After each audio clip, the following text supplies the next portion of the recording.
जय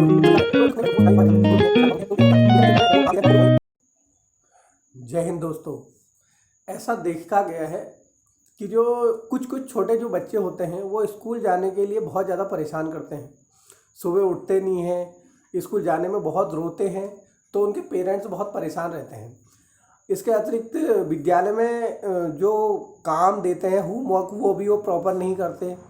पीटीएम जो parent teacher meeting होती है तो वहाँ भी पेरेंट्स को बहुत ढेर सारी उनकी कमियाँ सुनने को मिलती हैं कि आपके बच्चे का कॉपी वर्क कंप्लीट नहीं होता, होमवर्क कंप्लीट नहीं होता, पढ़ाई में ध्यान नहीं देता, मार्क्स कम आ रहे हैं, टेस्ट में अच्छा परफॉर्मेंस नहीं कर रहा है। तो माँ बाप बहुत परेशान रहते हैं कि आगे जाके जीवन में क्या करेगा। इसी का एक अपोजिट एस्पेक्ट है कि कुछ बच्चे बहुत ज़्यादा होशियार होते हैं, डिसिप्लिन्ड होते हैं, प्रॉपर टाइम से उठ जाते हैं, अपना होमवर्क प्रॉपर करते हैं और इस विद्यालय में भी हर एक्टिविटी में पार्टिसिपेट करते हैं। अच्छा उनका एकेडमिक रिकॉर्ड भी होता है, अच्छे मार्क्स आते हैं।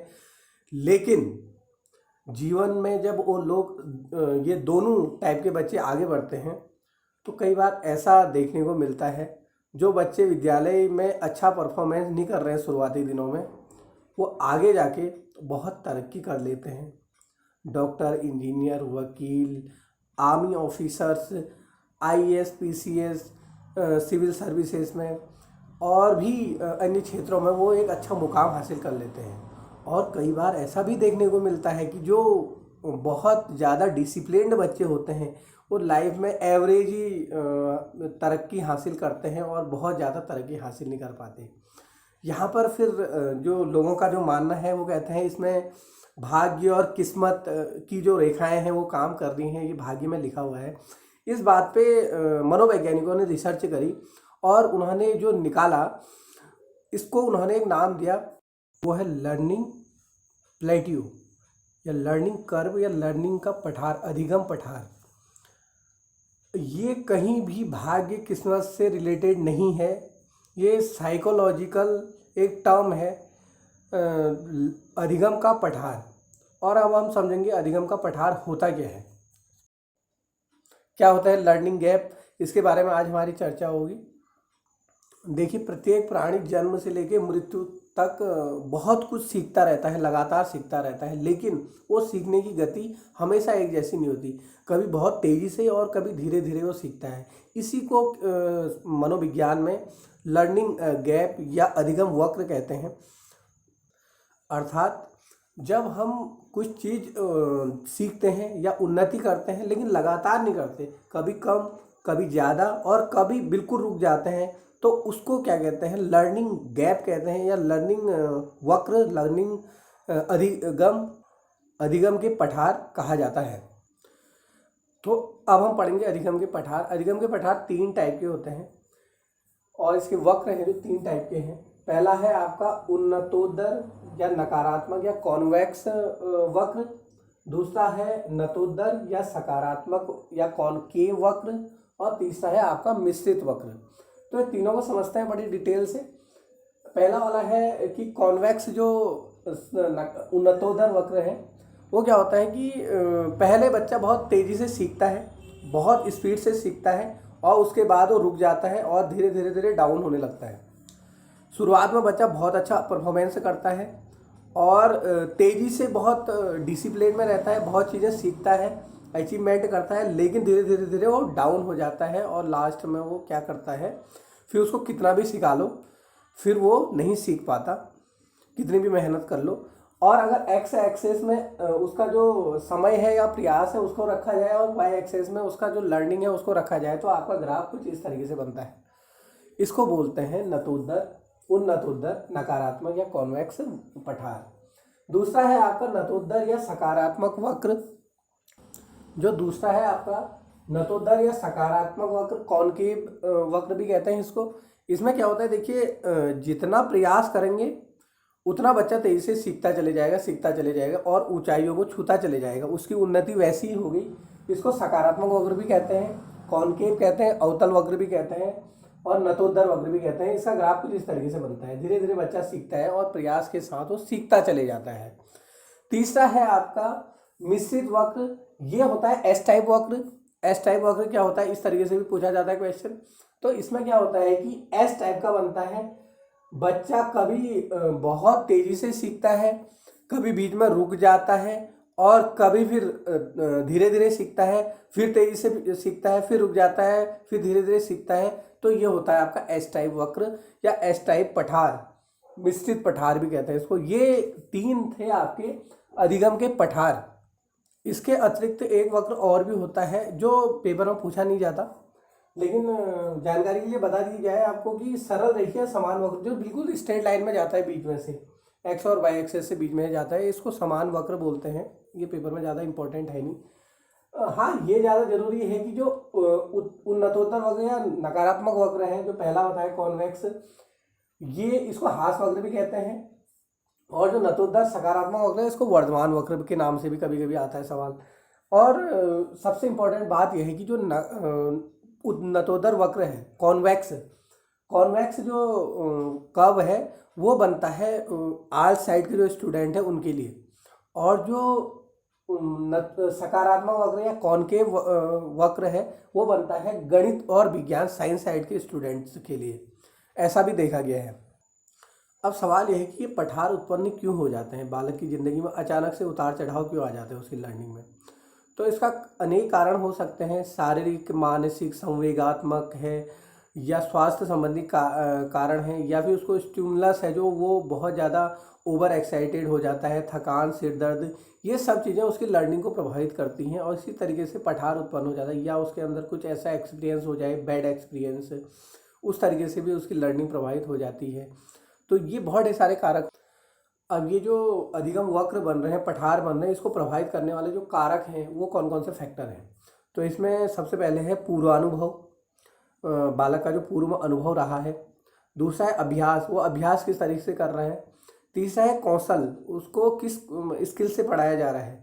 चौथा है उसका इंटरेस्ट, रुचि कितनी है उसकी अपने सब्जेक्ट में या जो भी उसको सीखने के लिए दिया जा रहा है। और पांचवा है सरल से कठिन, उसको सरल से कठिन की ओर सिखाया जा रहा है, कठिन से सरल की ओर सिखाया जा रहा है। ये डिपेंड करता है। अब डिपेंड जो करता वो अन्य कारण भी हो सकते हैं, लेकिन हमारा ध्यान होना चाहिए कि इसका निराकरण कैसे किया जाए, कारणों पर ध्यान नहीं होना चाहिए। अब बात कर लेते हैं इसको निराकरण की। तो हम देखते हैं कि निराकरण कौन कौन से हैं। जो पहला निराकरण है वह है सीखने का समय। एक्चुअली ग्राफ बन रहा है टाइम और लर्निंग के बीच। तो जो समय है उसको हम कम ज़्यादा कर सकते हैं, अगर उसको ज़्यादा समय दिया जाए तो और ज़्यादा सीख जाएगा, जो नहीं। दूसरा है उत्साह, बालक का उत्साह, इंटरेस्ट कितना है अपने जो पढ़ा रहे हैं उसको, ये भी डिपेंड करता है। तीसरा है पाठ्य सामग्री का डिजाइन, जो हमारी उसको पढ़ाया जा रहा है उसका डिजाइन कैसा है, किस तरीके से उसको डिजाइन किया गया है। उसमें पिक्चर्स के माध्यम से, वीडियोज़ के माध्यम से, मतलब एनिमेशन के माध्यम से उसको सिखाया जाए तो जल्दी सीखेगा। अगला है विधियाँ, कौन सी स्किल, कौन सी मेथड से उसको सिखाया जा रहा है, ये भी डिपेंड करता है। अगला है प्रेरणा या उद्दीपन। प्रेरणा का मतलब मोटिवेशन और उद्दीपन का मतलब स्टिमुलस, कौन कौन से उसको स्टिमुलस दिए जा रहे हैं, ये भी डिपेंड करता है। अगला है विश्राम, लर्निंग के बीच में उसको थोड़ा रेस्ट भी देना बहुत ज़रूरी है, तभी वो सीख पाएगा, नहीं तो थकान की वजह से भी उसका जो पठार आ जाएगा उसकी लर्निंग में। अगला है अच्छी आदतों का निर्माण, जो अच्छी आदतें हैं वो इंसान को अच्छा इंसान बनाती हैं, और जो ख़राब आदतें हैं वो ख़राब इंसान बनाती है। तो एक जो लर्निंग हैबिट है वो भी डेवलप करना बहुत ज़रूरी है। अगला है पूर्व में सीखा हुआ ज्ञान, जो पूर्व में उसने सीखा हुआ ज्ञान है उसको नए ज्ञान से कनेक्ट करके अगर उसको सिखाया जाए तो वो जल्दी सीख जाएगा। तो ये थे हमारे पठार का निराकरण। अब हम समझते हैं ट्रांसफ़र ऑफ लर्निंग। तो 3 टाइप के ट्रांसफ़र ऑफ लर्निंग होते हैं। पहला वाला पॉजिटिव ट्रांसफ़र ऑफ लर्निंग, दूसरा सेकंड वाला नेगेटिव ट्रांसफ़र ऑफ लर्निंग, और तीसरा जीरो ट्रांसफ़र ऑफ लर्निंग। अब पॉजिटिव ट्रांसफ़र ऑफ लर्निंग क्या होता है, जैसे कोई बाइक चलाता है तो कार आराम से चला लेगा। अगर कोई लड़की साइकिल चलाती है बचपन से तो स्कूटी में वो चलाने में टाइम नहीं लगाएगी, क्योंकि वो एक दूसरे को हेल्प कर रहा है। तो पॉजिटिव ट्रांसफ़र ऑफ लर्निंग। दूसरा नेगेटिव ट्रांसफ़र ऑफ लर्निंग, जैसे कोई हिंदी मीडियम का बच्चा है और अचानक से उसको कॉन्वेंट स्कूल में भेज दिया जाए 10 साल के बाद, और उससे कहा भाई इंग्लिश मीडियम की किताबें आप शुरू करो पढ़ना, तो वो नेगेटिव ट्रांसफ़र ऑफ लर्निंग, वो उसको पूर्व ज्ञान उसका बिल्कुल हेल्प नहीं करेगा उसका। तीसरा है जीरो ट्रांसफ़र ऑफ लर्निंग। इसमें क्या होता है कि जो आपका कंटेंट है उसका आपके नए कंटेंट से कोई ताल्लुक ही नहीं होता। जैसे खाना बनाना और ड्राइविंग करना, दोनों बिल्कुल डिफरेंट चीज़ें हैं, तो एक दूसरे को कभी भी वो हेल्प नहीं करेंगी। इसको कहते हैं जीरो ट्रांसफ़र ऑफ लर्निंग। इसके अतिरिक्त कुछ बालकों में डिसेबिलिटीज हो जाती हैं, जिसको आजकल नया शब्द दिया गया है दिव्यांगता। पहले इसको विकलांगता कहते थे, अब कोर्ट ने इसमें बिल्कुल स्ट्रिक्टली जारी किया है कि भाई कोई किसी को विकलांग नहीं बोला जाएगा, दिव्यांग बोला जाएगा। ये कानूनन जुर्म कहलाएगा विकलांग बोलना। तो दिव्यांगता क्या है? डिसेबिलिटीज है। डिसेबिलिटीज होती हैं शारीरिक, मानसिक, सामाजिक और संवेगात्मक दृष्टि से जो दोषपूर्ण हो बालक, और उसको अधिगम में कठिनाई हो रही हो उसकी वजह से, उसकी दिव्यांगता की वजह से उसको अधिगम में कठिनाई हो रही हो, तो इसको हम दिव्यांग बालक बोले। अब ये भी अलग अलग टाइप के होते हैं, शारीरिक, मानसिक और श्रवण युक्त दोष होते हैं, दृष्टि दोष होते हैं, और वाणी दोष भी होते हैं। पहला वाला है शारीरिक दिव्यांगता दोष, शारीरिक दोष है जो। तो शारीरिक दोष क्या होता है? जब किसी बालक में बालक के शरीर में कोई अंग इतना असामान्य हो कि उसको शिक्षा प्राप्त करने में या समायोजन करने में समाज में क्या हो रही हो, कठिनाई महसूस हो रही हो, तो उसको क्या कहेंगे? शारीरिक रूप से अक्षम या फिर शारीरिक रूप से दिव्यांग बालक।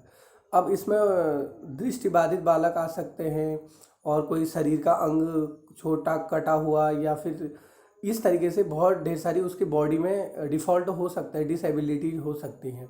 तो देहरादून उत्तराखंड में एक शारीरिक रूप से दिव्यांग बालकों के लिए संस्थान बनाया गया है, दृष्टिबाधित संस्थान देहरादून। तो यहाँ पर दृष्टिबाधित बालकों की हेल्प। दूसरा है आपका मानसिक रूप से अक्षम। अब मानसिक रूप से अक्षम बालकों को हम कैसे पहचानेंगे? क्योंकि पूरी क्लास में 30 बच्चे बैठे हुए हैं, तो मानसिक रूप से कौन अक्षम है कैसे पता चलेगा? तो मानसिक रूप से जो बालक होते हैं अक्षम, वो उनकी जो कम बुद्धि लब्धि होती है, नंबर 1। नंबर 2, कम आत्मविश्वास होता है। नंबर 3, उनके अंदर कम एकाग्रता होती है, बिल्कुल अपने माइंड को फोकस नहीं कर सकते हो एक जगह पे, अपनी पढ़ाई पे या फिर किसी भी चीज़ में। अगला है कम मानसिक क्षमता। अगला है कम अभिव्यक्ति, वो बोलते भी बहुत कम है। अगला है कम मांसपेशियों का समन्वय, जो अपनी उनकी मांसपेशियाँ हैं, बॉडी लैंग्वेज या फिर शारीरिक रूप से वो उसका समन्वय कम कर सकते हैं। अगला है आपका कम शैक्षिक उपलब्धि। अब जब आप उस पर कितना भी प्रयास करो तो शैक्षिक रूप से बहुत कम मार्क्स लेके आता है या बहुत कम सीखता है, बिकॉज वो क्या है, शारीरिक रूप से क्या है, दिव्यांग। अगला है दृष्टिबाधित बालक, जो बेचारे आँख से ब्लाइंड होते हैं, देखते नहीं हैं या फिर कम देखते हैं, तो उनको ब्रेल लिपि द्वारा समझाया जाता है। 6 टाइप की पॉइंट होते हैं इसमें ब्रेल लिपि में, तो इसे बोलते हैं दृष्टिबाधित दोष। अगला है श्रवण दोष। श्रवण दोष मतलब कान से संबंधित है, मतलब सुनने में उसको प्रॉब्लम हो रही है, तो आप उसका अवलोकन करोगे, पहचानोगे उसको कि हल्का सुन रहा है, जोर से सुन रहा है, जो भी है उसको आप पहचानोगे और उसकी समय समय पर स्वास्थ्य जांच कराओगे। अगला है आपका वाणी दोष। बोलने में दिक्कत होती है बच्चों को, तो बोलने में कभी हकला हकला के बोलते हैं बच्चे, कॉन्फिडेंस कम हो जाता है, अस्पष्ट उच्चारण करते हैं, प्रोनाउंसिएशन गलत करते हैं। किसी की आवाज़ बिल्कुल लड़कियों की तरफ पतली और किसी की बहुत मोटी आवाज़ हो जाती है, तो ये भी एक श्रवण दोष है, नहीं वाणी दोष। तो अब एक अध्यापक को ऐसे बच्चों के लिए क्या करना चाहिए? नंबर 1 तो सहानुभूतिपूर्ण व्यवहार होना चाहिए अध्यापक का ऐसे बच्चों के लिए। पूरा अवसर देना चाहिए उनको, जैसे और बच्चों को समान अवसर दिया जाता है तो उनको भी अवसर पूरा मिलना चाहिए।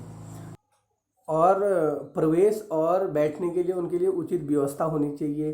और अगर वो दृष्टि बाधित बालक हैं तो उनके लिए उपयुक्त स्थान होना चाहिए बैठने का, कहीं वो गिरे नहीं। इसके अतिरिक्त कुछ बच्चों में अधिगम अक्षमता आ जाती है, लर्निंग डिसेबिलिटीज आ जाती है।